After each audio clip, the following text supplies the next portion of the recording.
right. We can get rolling here. All right. Everybody, media good? You guys good? All right.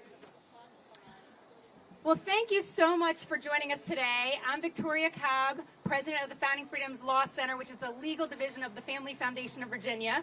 We are here in Loudoun County because 2 boys are being punished. Not for violence, not for sexual harassment, but for simply asking a question and speaking the truth.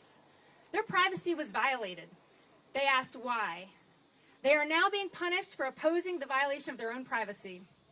They simply acknowledge the reality that boys and girls are different. For that, the school district now seeks to punish them and bully them into silence and submission. In the story of the Emperor's New Clothes, as a hoodwinked emperor boldly marches through his empire in the imaginary robes designed by rascal charlatans, almost everybody plays along. Some out of loyalty to the regime, others out of fear for repercussions. It wasn't until one boy, I imagine similar age to the 3 boys in this story, decided to ask the obvious question that everyone must have been thinking. Then others began to join in. Just like the boy in the story, we have 3 boys in ours. In the absence of those to speak up and protect them and their privacy, they spoke up themselves. And now they face the wrath of a humiliated administration having to defend their insane policies, which deny biological differences, destroy privacy, and demand adherence to their ideological insanity. Loudoun County has taken Title IX, meant to protect students, and twisted it into a weapon. They have chosen ideology over safety. They have chosen power over parents. They have chosen punishment over protection. The facts are simple. A female student recorded boys in a locker room. The boys objected. They spoke up. Instead of protecting them, the school turned on them. The message is unmistakable. Speak the truth, and you'll be silenced. Question the administration, and you'll be punished. Refuse insanity, and you'll be made an example. Loudoun County has failed again and again. It failed to protect a girl from sexual assault. It failed to protect boys from the invasion of privacy. And now it fails to protect the truth itself. But these children are not alone. These parents are not alone. And with the Founding Freedoms Law Center and all who have shown up today, they will not be abandoned. We will never stop fighting for these boys. We will take whatever course the law allows us to, whatever necessary. We will clear their names. We will protect their futures. We will fight until justice is done. With us here today are some special guests that are going to also join in their support. So I'm very honored to be next able to introduce the current Lieutenant Governor of our great Commonwealth, who has been part of an administration who has stood for parents from day one. These boys and the rest of their parents and parents all across the Commonwealth have this Lieutenant Governor and our current governor to thank for many of the really great efforts made to put sanity back into our schools, to put sanity back into our policies, and we are thrilled to have her here today to stand in support. Thank you, Lieutenant Governor. Thank you, Victoria. Thank you. Ladies and gentlemen, it is time for the insanity to stop. It is time for everyone to recognize what is settled truth. Girls are girls and boys are boys. I cannot believe that we are here today having to talk about these things that everybody understands as plain common sense. Here we are, we're talking about 3 young boys who have been punished because they were trying to do the noble thing and saying they were not comfortable having to undress in front of girls. Now, normally we would applaud that, would we not? And instead, this school system has decided they are going to use the parents' own tax money against them and punish these boys. And so now they are branded, these young men are branded with a label that no parent wants them to have as folks, as boys who have sexually harassed at their own young age. Think about that. What are we supposed to do now? Well, I'll tell you what we can do. There are things called elections. And yes, and you would think that 4 years ago, 2021, when elections happened because of what happened here especially, to say, no more will we go down this road. And so we were elected to stop the insanity, but apparently the school system has not heard that message. Well, this year we've got another election. And so I'm asking you to continue to support me for governor of our great Commonwealth of Virginia. Folks, this is not just a wake-up call for Loudoun County. It's a wake-up call for all of Virginia. In fact, it's a wake-up call for all of America, because the fact that we're here just tells you something has gone very wrong. Something has gone very wrong. Just 4 years ago, we had a young boy who walked into a restroom and raped a young woman. And then he was moved to another school and did it again.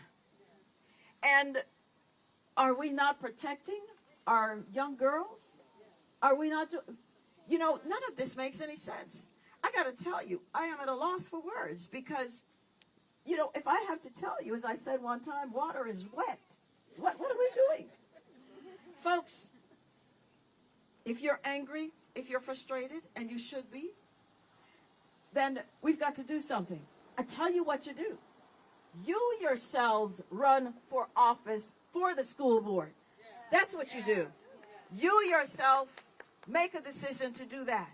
And if you're not going to do that, find people who are going to run for the school board and support them. There was a time then we thought, well, you know, it's just a school board election. It doesn't, you know. No. Every election is important. I don't care if it's chief dog catcher. Find yourself there. How are you doing? This is not something that you should be seeing. But you know what this tells you? That your government is you. It starts with you. I wasn't doing this at your age. I wasn't doing any of this at your age, but this is good. This is good opportunity for you to understand that this is what you're supposed to do when things aren't right. When things aren't right, this is what you do. And so what we're doing is preserving justice for the next generation. We, all of us, are making the darkness tremble, because this is darkness. Instead of protecting these young men who wanted to make sure, these 3 young men, 2 of them have instead been, 2 of these young men have been brought to some kind of justice, somebody's idea of justice. Why? Why, my friends, why? So I say again to you, our kids deserve better. Our schools must do better. We have where our children, some of them aren't even learning. They're not even learning. And so instead of them talking about teaching reading, writing, and arithmetic, we're here talking about girls. Girls who are not protected, by the way, as they should be under Title IX. And boys now also apparently not protected. And we have the families. We have the families, and this has caused upheaval in our families. Let's understand. We cannot stay silent. As your lieutenant governor, I could not stay silent. And as the Republican nominee for governor, I could not stay silent. And as an immigrant to this great country, I cannot believe that this is what we're finding in America. I cannot believe it. And with me as governor, it's not going to continue. I will ensure that I stand with you. God bless all of you. Thank you for coming out today. Right is right.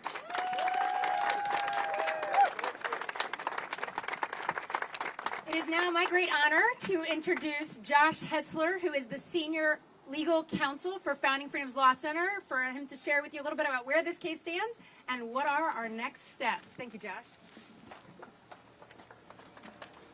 Well, good afternoon. As Victoria said, I'm Josh Hetzler, Senior Legal Counsel for Founding Freedoms Law Center, and we are very proud to represent these Loudoun boys and their families. On Friday, Loudoun County Public Schools determined that two 16-year-old boys were guilty of sexual harassment and sex-based discrimination under Title IX. Their supposed offense? They simply expressed confusion and discomfort when a female entered the boys' locker room and secretly recorded them. As punishment, both boys have been banned from campus, preventing them from participating in academic and extracurricular activities that are crucial for the first 2 weeks of school. One of them, though no longer even a student in the district, was still targeted to be made an example. The other has been ordered to meet with administrators to develop a behavioral correction plan, which we can only assume will involve required compliance to the school district's gender ideology indoctrination. The Founding Freedoms Law Center, in partnership with America First Legal, is preparing next steps to defend these boys. In fact, we were moments away from filing for immediate injunctive relief in federal court to prevent one of the boys from being suspended for the first 2 weeks of school. But last night, we filed a Title IX appeal with LCPS, which thankfully has put a pause on the suspension for now.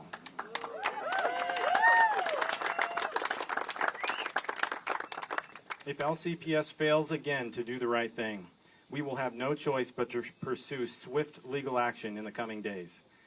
Aside from the obvious free speech violations and the gross misapplication of Title IX, we are also deeply troubled by the discriminatory nature of LCPS's actions, as evidenced by the fact that while a student of the Muslim faith was charged with the same allegations, was rightly acquitted, the two boys of Christian faith were still found guilty and punished. While we are celebrating our success in protecting at least one of our clients from unjust charges, that disparity raises serious concerns. But the bottom line is, by making an example out of these boys and punishing them for simply complaining about a girl in their locker room, LCPS is showing open defiance of the U.S. Department of Education's Title IX compliance demands and a disregard of the boys' constitutional rights. As we explore every legal option, we strongly urge the U.S. Department of Justice to intervene and correct this injustice. These boys have done nothing wrong, and their rights must be protected. We intend to see that they are. Thank you.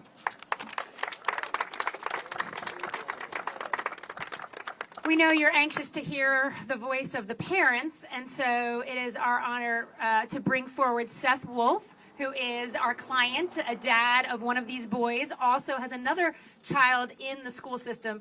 And the one thing I just want to say, for folks who don't realize, without their bravery and willingness to bring this forward, these kind of practices would remain in the dark. It requires brave parents willing to fight back for us to make change. So we are incredibly thankful to Seth and the other parents.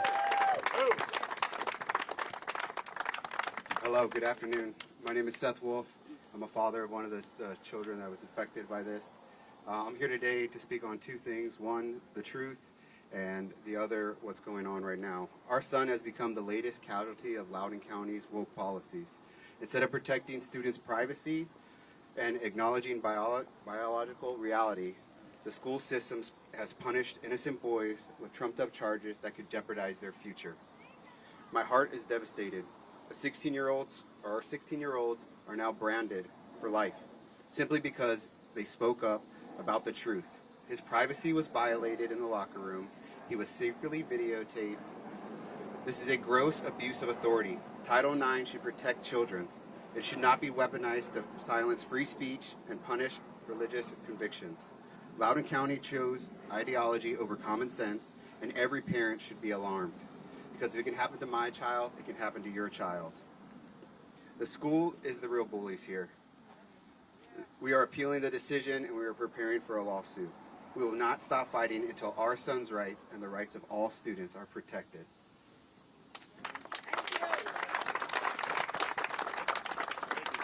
Mohammed Chair was unable to be here at the last moment. So next, I'd like to introduce Tamai Harding. I'd like to welcome her to the stage. She is a faithful and powerful advocate for Loudoun County parents in this community. Today, she shares with you the statement of one of our clients who could not be with us today because she and her family have moved out of state after experiencing targeting of their son in this district. She'll read a statement on behalf of Renee Smith. Thank you, Tamai. Hi, my name is Tumai Harding, and I've been designated the Title IX advocate for the Smith, Chair, and Wolf families during this extremely difficult navigating time. Renee Smith couldn't be here in person today, but she wanted to make sure her voice and her son's story are heard loud and clear. Loudoun County Public Schools branded my son with one of the most damaging labels you can put on a young man: sexual harassment. And for what? For referring to a biological girl as girl? That's not harassment, that's truth.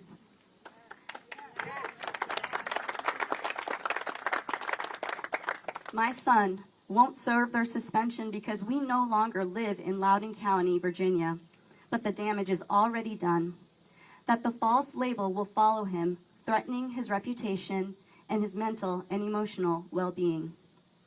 Let's be clear, LCPS broke the law. They ignored Title IX, created this environment, and then scapegoated my son to cover their own failures. This lawsuit is bigger than one student. It's about every family who expects schools to follow the law instead of twisting it into a weapon against children.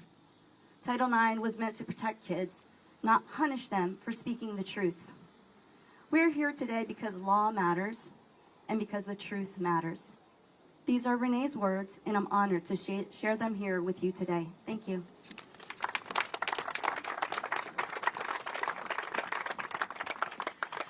Next, I am privileged to introduce someone who was really one of the very first people to experience the repercussions of Policy 8040, and that's Tanner Cross, a brave fighter also who encountered a school system that wanted to deny biological reality. Tanner.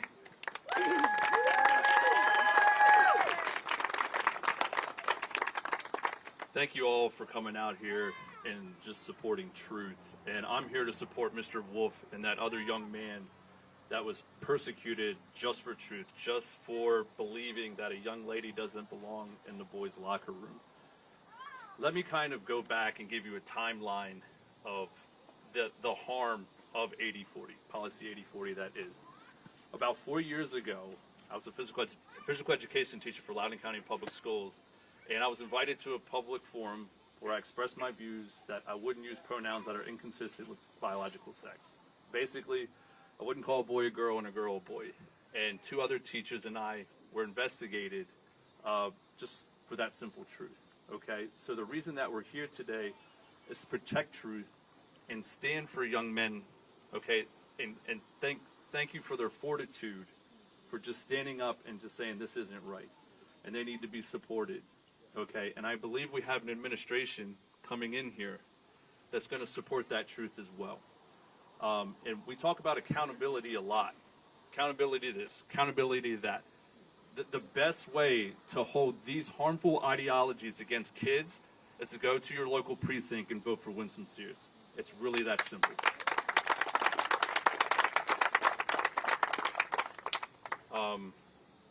I have to remind everybody again of Policy 8040 and the damage that it can do.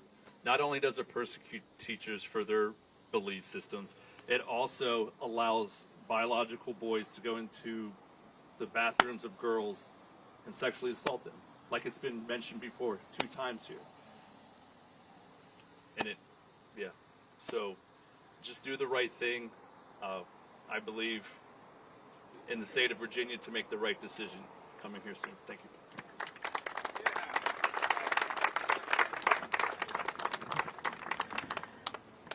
Although Loudoun County struggles under some leadership that has not supported parents, you do have a great leader that is trying to support parents, and that's your local delegate, Delegate Gary Higgins. I'm excited to bring to the podium Delegate Gary Higgins, who represents the 30th District, House District in our General Assembly, and that is Loudoun and part of northern Fauquier County. So you have a fighter trying his very best to fix this at the state level. Thank you so much, Gary, for your leadership. Thank you, Victoria. It's my honor to be here in support of these young men and their families. I had the opportunity to meet with them and speak with them earlier this year, and I think all of us had hoped that the Loudoun County School Board would return to common sense here last week and give up on policy 8040. Unfortunately, they did not, and the madness continues. You know, my wife and I had 3 daughters. They all were played in sports, were athletes in Loudoun County Public Schools, and I can't imagine what I would have done having to deal with this issue when they were in school. And then this business with a young lady in a male locker room. You know, I can remember being an adolescent. I can remember being 14 and 15 years old. I was a late bloomer, and I can't imagine anything more embarrassing or terrifying as an adolescent young man than having men or ladies in the men's locker room. It's completely nonsensical. And the last thing I'll say, these things are terrible, and yet we have a school board that, in order to cling to this crazy policy, is willing to walk away from as much as $100 million federal dollars. And it's just irresponsible. And they're getting backed up, I understand, by at least some members of the Board of Supervisors.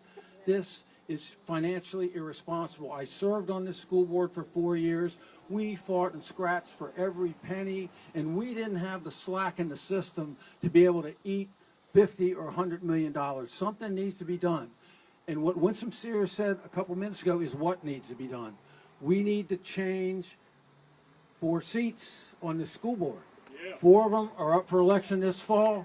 Find out who the ones that agree with you are, talk to them, and vote them into office, because until that happens, we're going to have to continue to suffer with this madness. Thank you for being here, and thank you for the opportunity to talk with you for a minute. Again, thank you so much for being here. We hope that this next step will prove to be very successful very soon, and we look forward to watching the parents continue to fight to get rid of 8040 and to continue to fight for their federal funds and to continue to fight for these boys. We'll now take any questions that you might have. Yes. So what is the appeal process? So that's what you're talking about. So there's an internal appeals process. It's unclear exactly how many days that they have to get back to us. We see it as a perfunctory measure because at every point along the way, LCPS has made it clear, frankly, that they were going to find these boys guilty. So we don't expect them to do the right thing, though we hope they do, and I call upon them to do the right thing. You can avoid litigation, but if they don't change their mind, litigation is coming. So, and I think that could be soon. And what exactly does the letter, what does LCPS allege the actual sexual harassment was? What does it say, like, in the letter of suspension? What they're alleged to have done is to use pure speech in complaining about a girl in the locker room. This was all confined to speech among boys, never directed at the girl inside the locker room. Asking questions like, why is there a girl in the locker room? Hey, there's a girl in the locker room. That's the extent of it. And I think LCPS has to do what they're doing, I suppose, in order to hold up this facade, this charade that they're playing, that boys can be girls and girls can be boys, and it's just not, it's not true. And so they have to punish the boys in order to hold up that falsehood. But to answer your question directly, those are the things that they said. They never spoke to the girl. They only spoke among themselves, only in the locker room, before class started, after class. So there was never any slurs. They're not alleging that there were any slurs No, or any kind of hate no. speech or anything like that. Josh, if you would, just elaborate a little bit more on last night's action that you folks took to file the appeal. So we found out that we could hold the suspension in abeyance if we did the internal appeal. We had already appealed the suspension itself, but then we had a couple additional days to appeal the whole determination. So that's what we did, and we confirmed with LCPS last night that they would stop the suspension for now while the appeal is in process. So I'm guessing that they probably have about a week or two, and they'll make a decision. And what was their rationale in the letter, like to the third boy? You said that he was rightfully cleared, but you talked about the disparity. And I just wondered, what did they say? Why was he cleared? When our one client was dismissed of these charges, they were very clear in the letter. They sent 3 letters. They sent a letter to each of our clients, and they alleged the exact same facts. And for the one client who's a Muslim student, they said we must dismiss this this accusation in this investigation for the following reason. Even if proved true, it would not constitute a Title IX violation. They followed up with a similar letter with the same facts within the same hour for our other two clients. And they not only did not dismiss the sexual harassment charge, they kept it and they added sex-based discrimination. And then they found them guilty. So we're very serious when we talk about religious discrimination. There's no other explanation here. And that was a Muslim girl or boy? I thought you said girl. Boy. And do you know what punishment that the trans students received? I know it wasn't there was found to be no criminality, or at least for a charge to be filed, but there was like a violation of, I guess, the student code of conduct. Do you know what punishment the trans student received? The female student, I don't know what happened fully. I only know this. When our clients issued a Title IX complaint against that student for filming them in the locker room secretly, the LCPS declined formally to investigate. Do we know who paid her to do it? I don't know. It was a 10-day suspension, correct? Yes. Was that set to start tomorrow? It was set to start on Monday. Okay. And then now it's paused until this appeal process? Yes. 2 days ago or this coming Monday? This coming Monday. You mentioned LCPS declined to investigate the report filed against the fourth student, the first one who was filming. Is there a way to appeal that decision for the person who filed the report? Can they appeal a decision not to investigate? I don't think they can appeal a decision not to investigate. No. Why hasn't there been any criminal charges against the girl who filmed? Well, we don't know that it, we can't speak to whether or not it was a crime, but we know that it was against LCPS policy, and we believe it was a Title IX violation. And also just wondered, what was the Attorney General ER has recommended the U.S. Department of Education, I guess, Office of Civil Rights investigate. What is the status of that investigation? Did it include, like, did somebody from the Department of Ed talk to your clients? Or I just wondered, what's the status of that investigation? I haven't heard back from them yet. I've been informed by the Department of Education that they have opened a formal investigation over our case. Since they're investigating, they haven't been in communication with me, so we're waiting to see what they do. Just to clarify, just to make sure, so the female student was not punished for the actual reporting, to your knowledge? I don't know if she was punished. I know she was not punished. She was not investigated for Title IX violation, and she was not punished for that. All right. Okay, I think with that, one more question. I have a question. What is the ethnicity of the two boys who are still being faced with suspension? I obviously I believe they're Caucasian, both Caucasian boys. And the ethnicity of the Muslim student?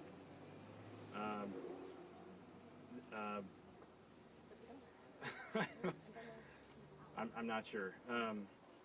Middle Eastern of some kind. I'm just wondering if it follows in line with some of their equity policies.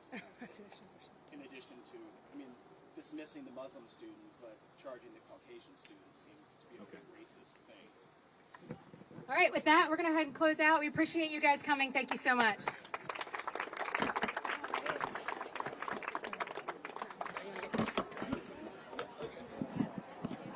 you, guys. I know it was long and hot. It's from you. Thank you.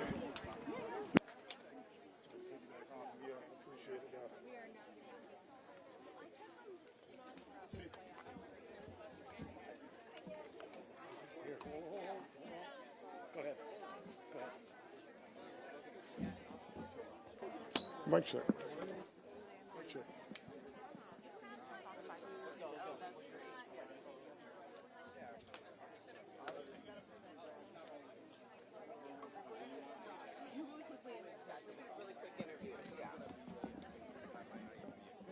You'll just look at me and it'll be a brief conversation.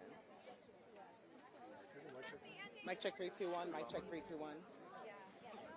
All right, Joshua, I know who you are, so it seems like the biggest update right now is that appeal that you put in has basically kind of put a pause on the suspension, and that's what kind of came down in the determination. What's the next way forward? One, I want to ask, is this a big win? And then what's next? I think it's a win, absolutely, because without this, our clients were going to have to be suspended for the first 2 weeks of school. So that's no longer happening, and we'll see what's next. We were prepared last night to go into federal court, and we had it written, ready, and at the last minute, we were able to get this put in abeyance. So we're very happy about that. Now we wait and see what the school will do. I don't anticipate they'll reverse what they've done. I hope they do. If they don't, then we have to assume there's going to be a lawsuit soon. All right, that's all I needed from you. Thank you so much. Appreciate it. Quick question. Yeah. As far as like you say charges, guilty, all of that, I just want to make sure I'm clear about it. Are these students facing criminal or civil charges, or is this all contained to like discipline? You know, I'm using guilty a little bit loosely in layman's terms. They have been found responsible for a Title IX violation for sexual harassment and sex-based discrimination. Okay. So have any of these violations, did they result in fines, civil or criminal penalties at all, or is this strictly... Nothing has been referred to the Commonwealth's attorney for a criminal matter. Outside of guilty, what's another word that could be used? They were found responsible. Okay, I'm trying to find another word. I believe that's the technical term that is used. They're found responsible for a violation of Title IX. Perfect. That's all I needed from you. Thank you. Grab the set.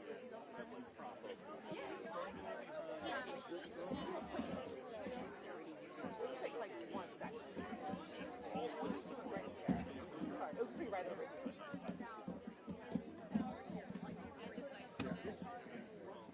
Yeah, we were using guilty on Monday, and Christy did mention it was a bit too...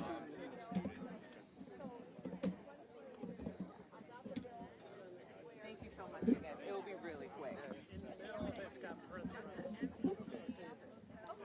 Right, let me know when you're ready. All right, Ted. So it seems like the last time we spoke, we were talking about a potential appeal. An appeal was filed, and now your son is no longer suspended for those 10 days. I mean, what are some of your thoughts? What's going on through your mind? But what do you hope is done overall? We're happy with the appeal process. We think that that's the right thing for right now. Still standing firm that we don't believe they should be punished for his free speech and expressing his religious beliefs. And so we're happy with that, but still very unhappy and unpleased and disheartened with the actual, what we're actually going through and the repercussions that this is going to cause after this is over. So I need it from you. Thank you so much, Mr. Wolf. Take care. Thank you. Let's win some Earl talk. There was a guy who was, I see her, but like, I don't want to give her, yeah, it's politics, yeah. There's a guy. There was like total boarding way. Don't hate me, but I'm going to do a package for 5 and 6. Like one contained package. No, I think they do. Yeah. I think there's a debate coming up. Let me see if there's... Let me see. I think she has something coming up. I wonder if I can get her on the record with it.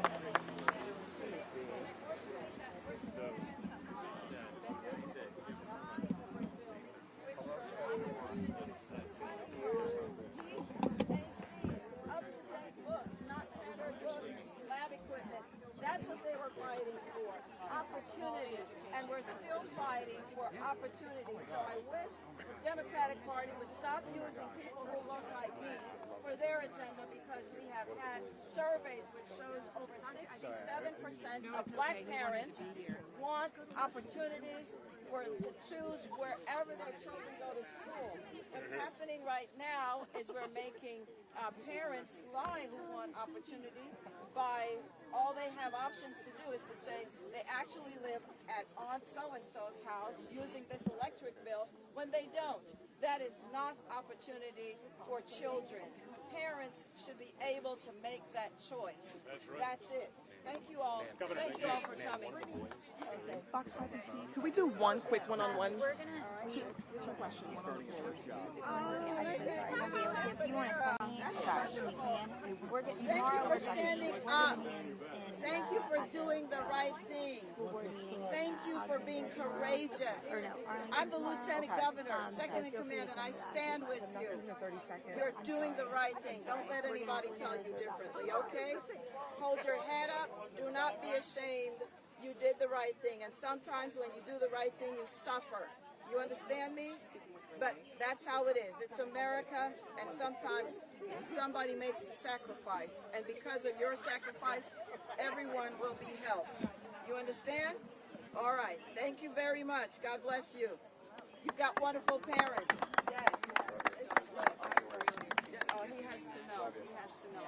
He has to know. All right. And I'm going to be out now. Thank you all. Thank you. Let's go.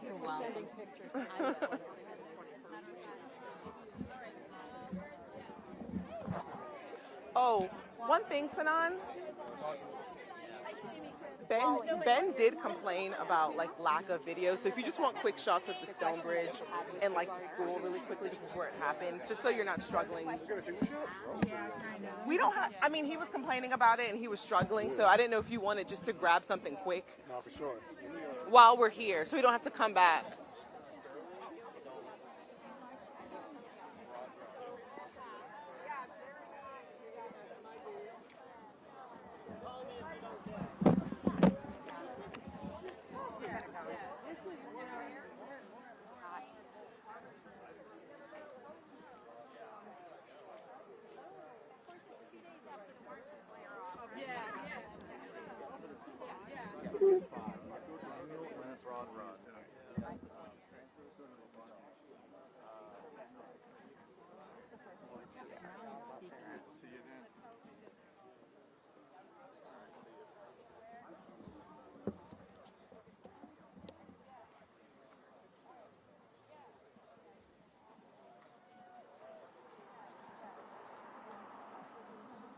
And it'll be quick, Sanan. I don't want you to, I'm not about to pull you through it. I'm just trying to, I'm turning this off. It'll be quick, I promise. Wait. Oh, package. Like what I'm doing for 5 and 6, yeah. Yeah, no, you good. Wait, I haven't done a package in a hot minute. It'll be really quick. It's just because I want to sprinkle her Sears. Trying to post out all of that. It's hard, and there's also the locker room video that has to follow, so I feel like 4 will be quick. I'm just taking a shot from the dad and the attorney, but 5 and 6 I'll make it. Pretty cool. Cool.